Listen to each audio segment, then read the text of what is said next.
Good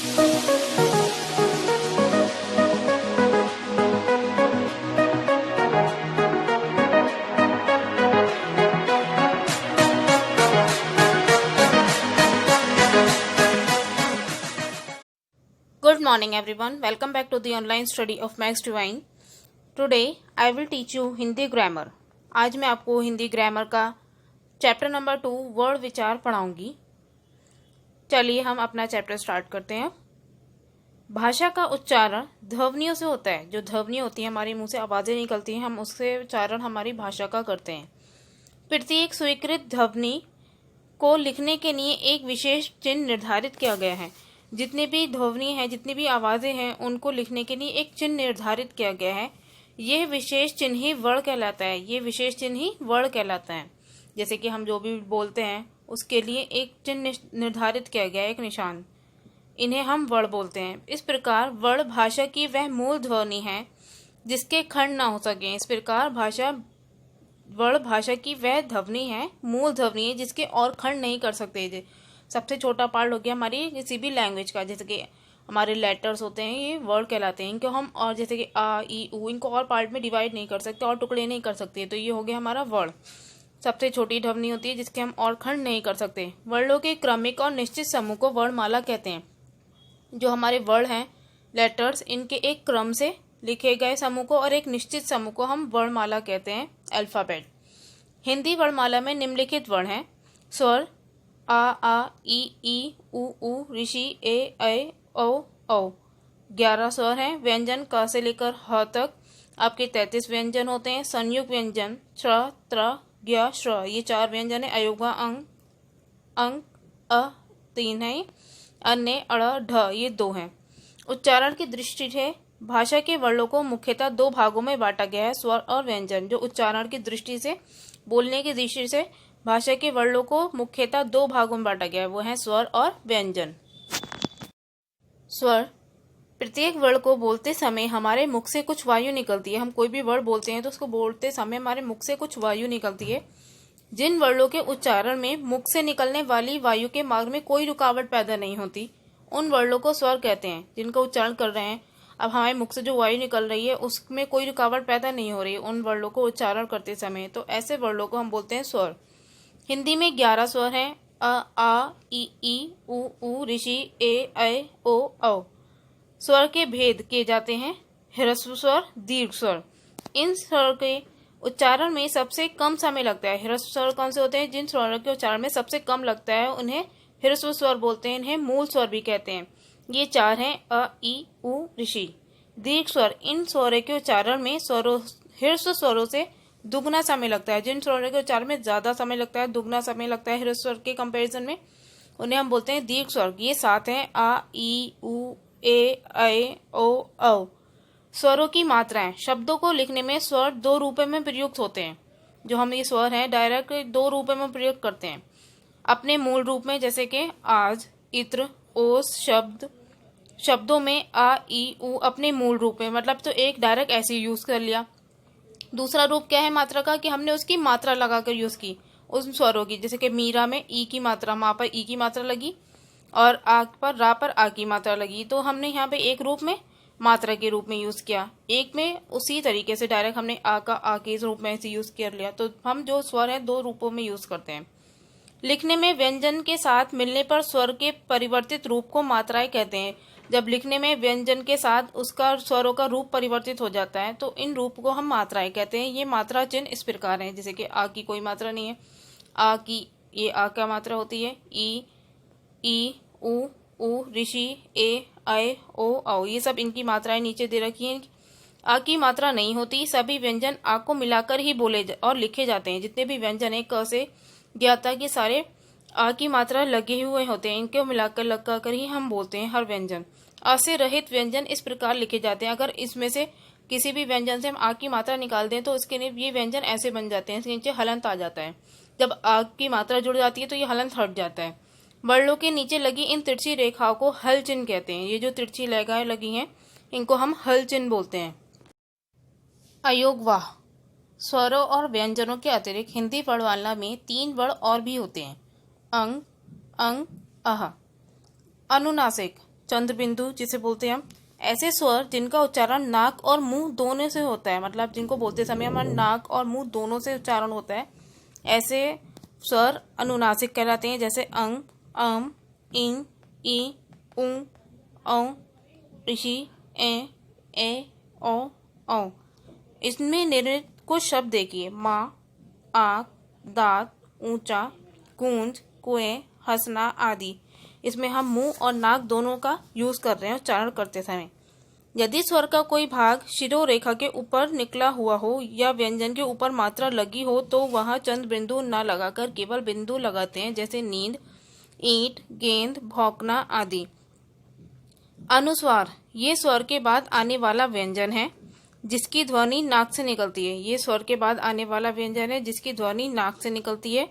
ये नासिके व्यंजनों अड़ा, उआ, अड़ा, ना और माँ के स्थान पर प्रयोग होता है और इसका उच्चारण पूर्ववर्ती स्वर के बाद होता है, जैसे कंकड़, अंगूर, अंगद, चंचल, घंटा आदि। मतलब जिसको ऊपर लगा होता है उससे के बाद किया जाता है इसका उच्चारण। विसर्ग दो बिंदी लगी होती हैं साइड में। अनुस्वार की तरह विसर्ग भी स्वर के बाद आता है। इसका उच्चारण ह की तरह होता है। इसे व्यंजनों के आगे लगाया जाता है, जैसे छ, प्रातः आदि। इसका उच्चारण करते समय ह की आवाज निकलती है।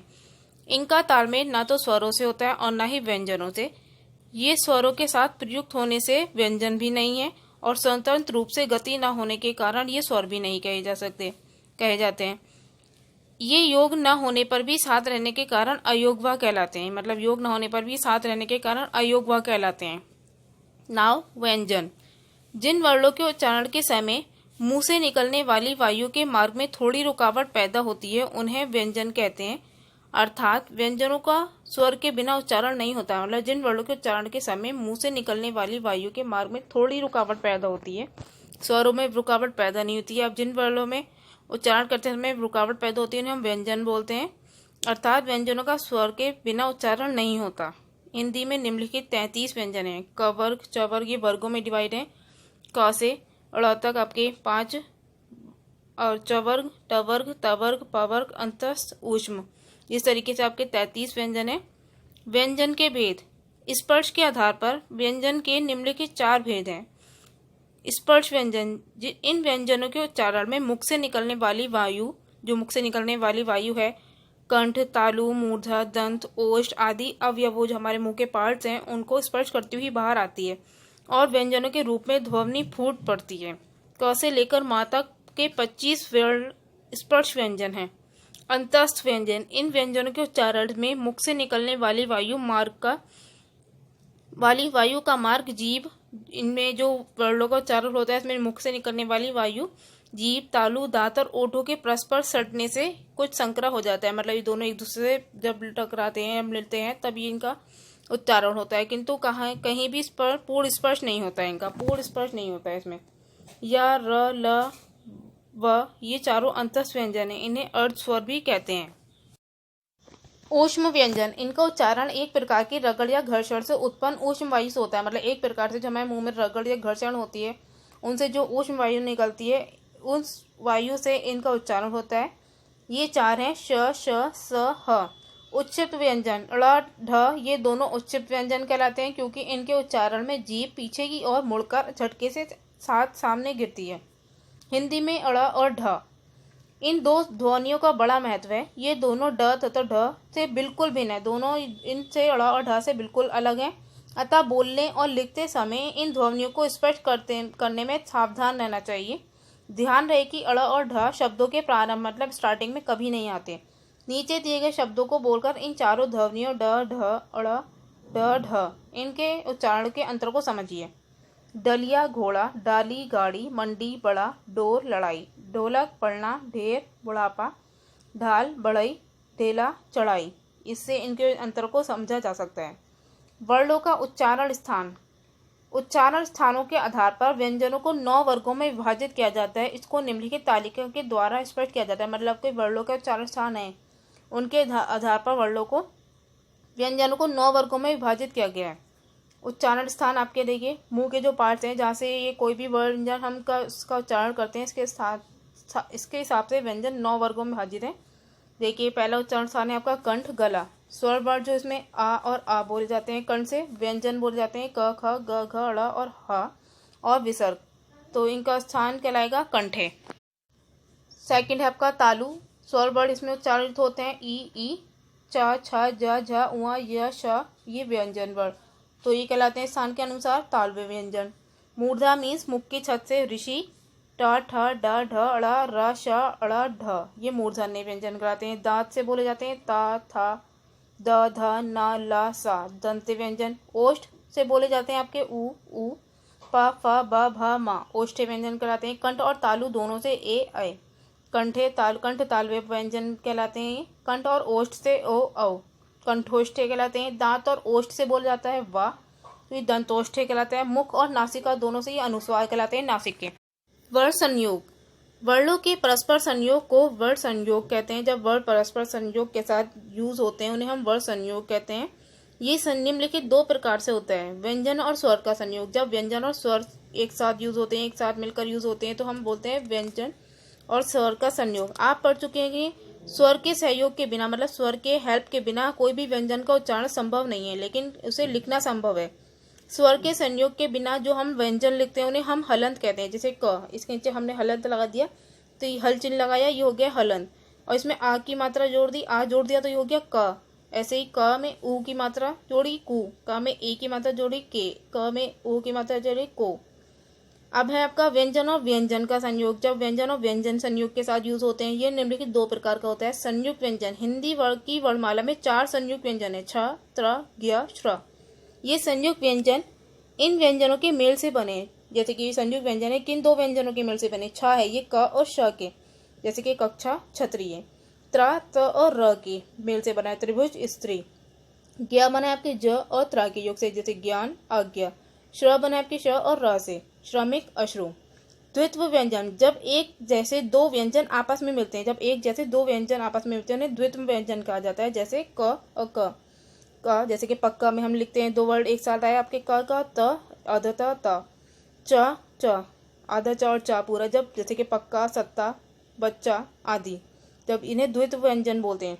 संयोग। दो व्यंजनों के मिलने पर जहाँ द्वित्व नहीं होता वहाँ संयोग होता है। जब दो व्यंजन मिलते हैं लेकिन दोनों अलग अलग हैं तो वो द्वित्व नहीं कहलाएंगे, वहाँ संयोग होता है। जैसे कि ग और घ ऐसे बना, च और छ, आधा च और छ हो गया, आधा त और थ, जैसे बग्घी, मच्छर, जत्था आदि, तो ये द्वित्व व्यंजन नहीं कहलाएंगे, यहाँ संयोग कहलाएगा। संयुक्त रा के 3 रूप प्रचलित हैं, मतलब जो रा है हम 3 तरीके से उसके रूप लगाते हैं। एक तो ऊपर को लगाते हैं, एक नीचे, दो इस तरीके से लगाते हैं नीचे की साइड में हम। जब रा व्यंजन किसी पूर्ण व्यंजन से मिलता है तो उसका रूप रा होता है। जब किसी पूर्ण व्यंजन से मिलता है तो इसका इस तरीके से ऊपर लगाते हैं। वे अपने साथ जुड़ने वाले अगले वर्ण के ऊपर लगता है, जो अपने साथ जुड़ने वाला अगला वर्ण है उसके ऊपर लगता है। जैसे र, क, कर्क, र, य, आर्य। जब किसी आधे व्यंजन में पूरा रा मिलता है तो उसके 2 रूप होते हैं। जब कोई आधा व्यंजन है उसमें हम पूरा रा मिलाते हैं तो इसके 2 रूप ऐसे हैं, ये इस तरीके से लगते हैं। ग में र मिलाया, जैसे कि आधा ग है, इसमें र मिलाया तो इस तरीके से ग्राम, जैसे कि ट में र मिलाया ट्राम, इस तरीके से। ये स्वर संयुक्त के रूप, संयुक्त रा के 3 रूप इस तरीके से प्रचलित हैं। वर्ण विच्छेद। अब वर्ण विच्छेद क्या है? जब किसी शब्द में प्रयुक्त वर्णों को, जब कोई भी शब्द है उसमें जो जो वर्ण यूज हुए हैं उनको अलग अलग किया जाता है तो इस क्रिया को हम बोलते हैं वर्ण विच्छेद। जब कोई भी शब्द है उसमें जितने भी वर्ण आए उसको अलग अलग करके लिखना है, इसे बोलते हैं वर्ण विच्छेद। जैसे कि हिमालय, हिमालय में कौन कौन से वर्ण आए? ह आया आपका एक, इसमें ई की मात्रा, देखिए हा पूरा नहीं है, हल चिन्ह वाला है आपका आधा हा, बिना स्वर के साथ, ई की मात्रा, फिर म, आ की मात्रा, ल, अ, या, ए, आ। ऐसे ही देहरादून का ये पूरा दे रखा है, आशीर्वाद का दे रखा है, कादम्बिनी का। इसे बोलते हैं हम वर्ण विच्छेद। जो हमारे शब्दों में प्रयुक्त वर्ण हैं उन सबको अलग करके लिखना, ये कहलाता है वर्ण विच्छेद। ओके, ये आपका चैप्टर नंबर 2 कंप्लीट हुआ है। होप आपको समझ में आ गया हो ये पूरा। Homework time. होमवर्क में आपको अब कुछ करने की बारी में एक्सरसाइज 1, नीचे दिए गए उत्तरों के सही विकल्प पर सही राइट का चिन्ह लगाइए। MCQs करने हैं, ये 4 MCQs हैं। सेकंड क्वेश्चन, रिक्त स्थानों की पूर्ति कीजिए, ये करना है आपको। थर्ड क्वेश्चन, नीचे लिखे शब्दों को उनमें लगे चिन्हों के आधार पर अलग करके लिखना है कि विसर्ग वाले कौन से हैं, अनुस्वार कौन से हैं इनमें से, और अलंत शब्द कौन सा है। 4th एक्सरसाइज में आपको करना है नीचे लिखे शब्दों में से संयुक्त व्यंजनों और द्वित्व व्यंजनों का अलग अलग करके लिखना है आपको। 5th एक्सरसाइज में करना है आपको नीचे वर्णों के योग से शब्द बनाइए, इन सबको वर्णों को जोड़कर आपको शब्द बनाना है। ये आपका होमवर्क है। ये सारी एक्सरसाइज आपको सॉल्व करनी है और सुबह 8 बजे से पहले मुझे सेंड करनी है। Okay, thank you and have a nice day.